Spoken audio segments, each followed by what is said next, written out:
Finally, after almost 3 full months of waiting, Mark Andrews finally breaks the silence. Stay tuned to today's episode because I'm going to tell you everything that he had to say. Jamison Hensley wrote an amazing article on ESPN. He got to talk to Mark Andrews. He addresses the 2-point conversion. He addresses the trade rumors. He's got a lot to say. We've got a lot to talk about on today's show. Before we get into that, though, let's break down the timeline. Everything that's happened over the last 3 months, get you caught up where we stand with Mark Andrews as of right now.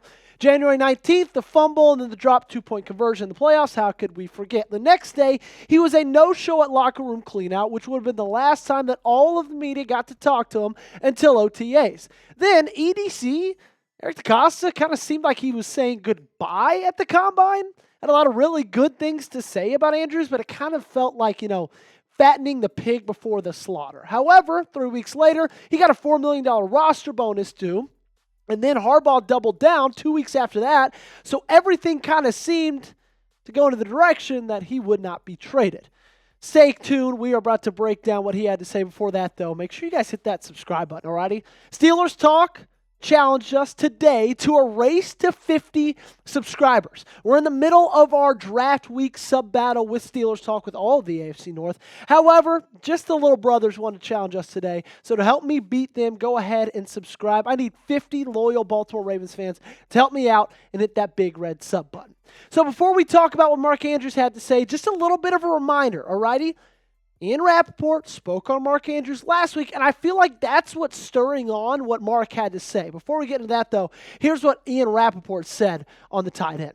I may give that is very, very much up in the air. I wouldn't be surprised, based on what I'm hearing here, if some team does come in and make an offer the Ravens can't refuse on Mark Andrews. And so, because of what Ian Rapoport had to say last week, and because of everything that's been said over the past couple months on Mark Andrews' future with the Baltimore Ravens, he finally decided, you know what? Enough is enough. OTAs have started. I'm finally going to speak to the media. And he broke the silence. Here's what Mark Andrews had to say for himself. At the end of the day, I think DeCosta said it perfectly. He's in the business of keeping great players, and it's a business at the end of the day. You can't be surprised by anything, but I'm a Raven. And to be honest, this isn't necessarily a surprising sentiment. This is probably, if I had to craft the perfect statement that him and his agent have been talking about over the last, 3, 4, or 5 weeks leading up to when he knew that these OTAs were going to happen, this is exactly what I would have said. I would have said he's going to say something like this. It's just on read only. Moose, you can take it off right there as we bring it up. And so this isn't surprising at the end of the day. But I will say, in his defense, the wishy-washiness of the Baltimore Ravens has caused a little bit of head scratching, right? Like, it seemed that it has just changed day by day, sentiment by sentiment. Eric DeCosta speaks, then John Harbaugh speaks, then a report comes out from Adam Schefter, and each one of those says something different. So if you're Mark Andrews, I can get the confusion, and I can kind of get how the only thing you can sit there and say is, I'm a Raven, right? This is a business. I understand. Because at the end of the day, that's going to be the thing that saves your butt the most when your butt's on the trade block. And speaking of the wishy-washiness, I remind you, this is exactly what Eric DeCosta had to say early last week on Mark Andrews. I never know what's going to happen. I would never want to say this or that, but I can tell you Andrews is a warrior and he's played his butt off for us. His competitiveness, his talent, his attitude, his leadership is so valued here, and he's a great player. I think we're in the business of keeping as many great players as we can. And Mark Andrews quoted Eric DeCosta himself in his quote. But it's the beginning of that has me scratching my head the most, right? Him saying, you never know what's going to happen. Just a couple weeks after John Harbaugh pretty much doubles down and says Mark Andrews is going to be a Raven in 2025. So if you're sitting there and you're Mark Andrews and your head coach is saying something, your general manager is saying something different, then all the NFL insiders who have inside sources, they're saying different things as well. I can kind of get how you can just be like, you know what, I'm a Raven right now. I trust it. It's a business. Let's do the final vote right here, okay? Because this is all leading up to the 2025 NFL draft. And as of today, we are 2 days away from it. Alrighty, so this is going to come to a conclusion very soon. Will the Ravens trade Mark Andrews? This is it. Time to cast it.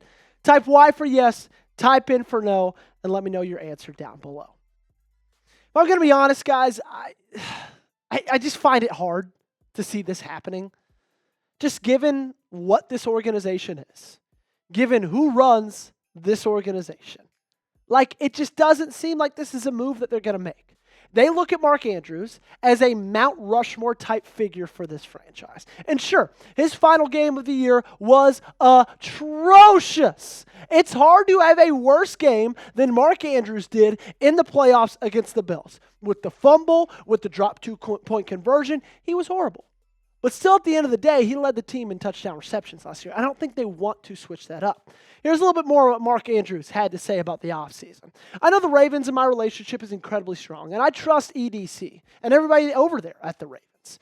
And there's nothing on my end really to share. It's just been working hard this offseason, trying to get in the best shape of my life, trying to have the best season of my life coming up, and winning a Super Bowl.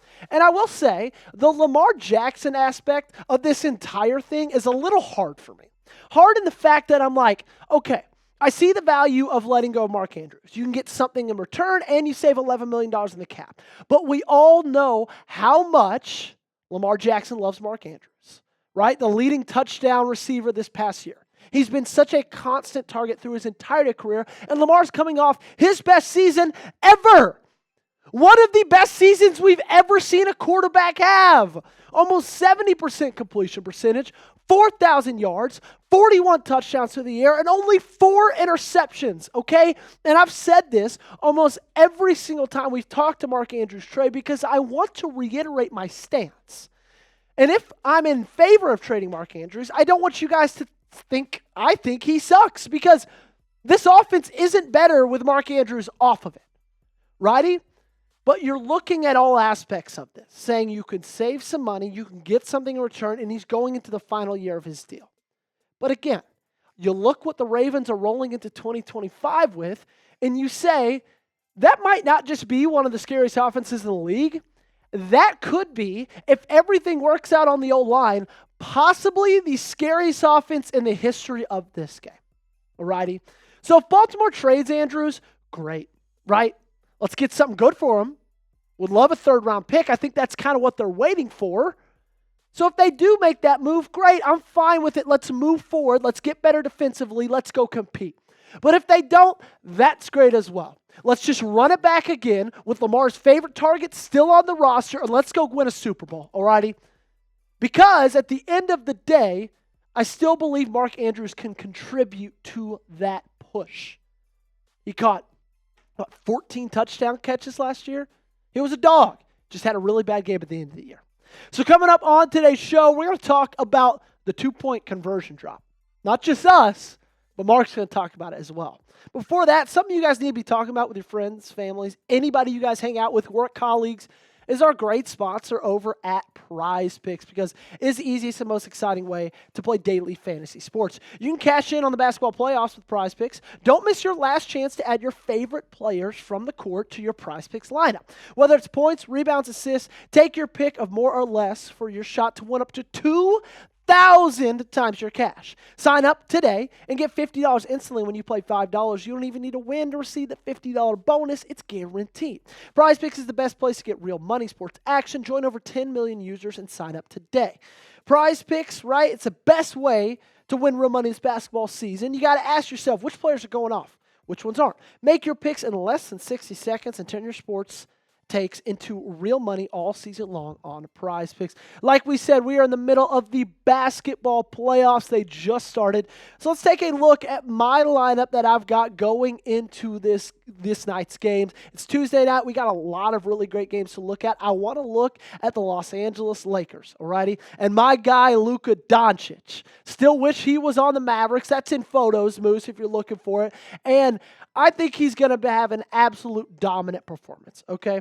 I think that Luka Doncic is still one of the best players on the entire court every single time he steps on a court, right? So I have got the more on points for him. I've also got the more on points for Ja Morant for Memphis.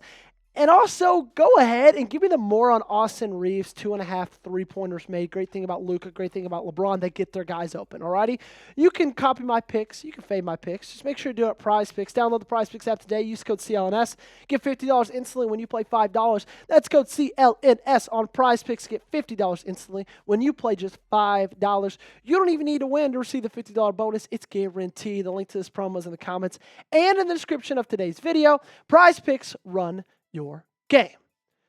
Alrighty, it is time to talk about the play that not only broke my heart, but broke your heart as well. There we see it in all its glory. 2-point conversion, tie the ball game, possibly put it in overtime, in and out of the hands of Mark Andrews. And Jamison Hensley wrote about it in his article via ESPN. Here's what he had to say. When Andrews went to the huddle for the 2-point conversion, he knows his gloves were quote-unquote soaked. Here's Mark Andrews. I'm thinking, do I take it off? Do I not? It was so fast and so quick that it just happened. And at the end of the day, I still should have caught the ball. I still should have made that play. This is stupid to say. I'm sorry. Like, it was 3 months ago. What are you going to gain by talking about this? I don't care if the gloves were soaked.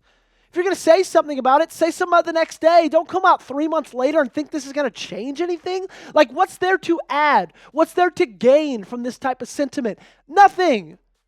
Like, it's just unnecessary. Just take it like a man, move on, don't address it. And if you're going to address it, just say something like, you know what, I should have made that play. Not, my gloves were soaked, but I still should have made that play. It just doesn't really make any sense. And the biggest head scratcher from this all is just his entire career in the playoffs. And I think that's the biggest reason for a lot of these trade rumors, outside of also the $11 million you could save. In 8 games, he's only averaging 39 yards a game. 0 touchdowns. He's never scored a touchdown in the playoffs. And he's also fumbled the ball once this past year and dropped it 8 freaking times. And it's hard to consider keeping him on this team when the guy you've got backing him up in 4 games played is averaging more yards, has 2 touchdowns, 0 fumbles, and 0 drops. Mark Andrews has 8 more drops in the playoffs than Isaiah Likely. And so it's like, it's just hard to keep fighting for him to stay on this team when you're confident in the guy you've got behind him. Alrighty, that's kind of the biggest thing for me. Is like, I'm confident in Isaiah Likely's ability to go out there and be the tight end one on this roster. I will say, I think it's about 60-40 no trade traded on Thursday. I think there's a 60% chance we end Thursday, we end Friday even, Mark Andrews is still on this roster. But I think there's a 40% chance that some guys miss on some tight ends, some teams miss on some top prospects, and they say, you know what?